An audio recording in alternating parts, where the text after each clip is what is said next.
ఆయన నాకు ఏమి సెలవిచ్చునో చూచుటకై నేను నా కావలి స్థలము మీదను గోపురము మీదను కనిపెట్టుకుని యుందును.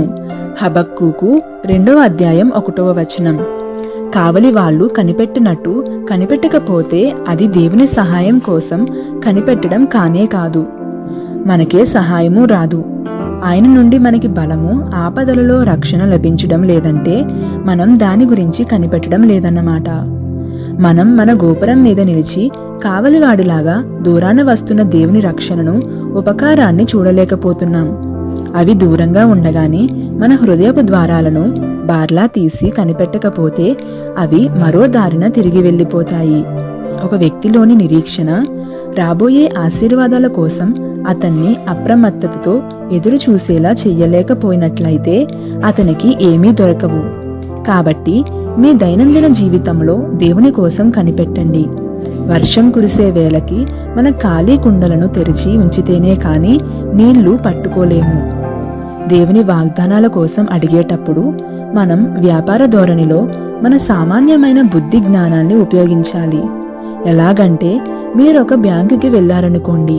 ఒక మనిషి లోపలికి వచ్చి ఓ కాగితాన్ని కౌంటర్ మీదుంచి వెంటనే దాన్ని వెనక్కు తీసేసుకుని బయటికి వెళ్ళిపోయి ఇలా చాలాసార్లు చేస్తూ ఉన్నాడనుకోండి. అతనికి ఏమీ లాభం లేదు సరికదా, ఆ మనిషిని లోపలికి రానియ్యవద్దని అంటారు.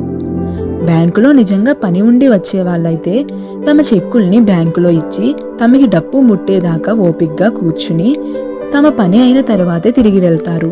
అంతేగాని ఆ చెక్కుని అక్కడుంచి దాని మీద ఉన్న సంతకం ఎంత అందంగా ఉంది అంటూ మురిసిపోయి ఆ కాగితం ఎంత బ్రహ్మాండంగా ఉంది అంటూ మెచ్చుకుని వెనక్కు తిరిగి వెళ్ళిపోరు. ఆ చెక్కుకు ప్రతిగా వాళ్ళకి డబ్బు కావాలి. తమ చేతికి డబ్బు వచ్చేదాకా వాళ్ళు సంతృప్తి చెందరు. ఇలాంటి మనుషులకి ఆ బ్యాంకులో ఎప్పుడూ ఆహ్వానం ఉంటుంది. అయితే ప్రార్థనలో కూడా కొందరు మనుషులు ఆటలాడుకుంటారు.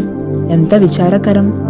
దేవుడు తన ప్రార్థనకి జవాబివ్వాలని వాళ్ళు ఎదురు చూడరు. వీళ్ళు కేవలం ఆటలాడుకునే వ్యర్థులే.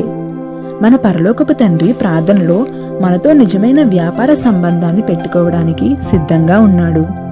ప్రార్థన అనే చెక్కుని పరలోకపు బ్యాంకులో ఇచ్చి మీ డబ్బు మీ చేతికి వచ్చేదాకా వేచి ఉండండి. మీ ఆశ భంగము కానేరదు. సామెతలు 24వ అధ్యాయం 14వ వచనం.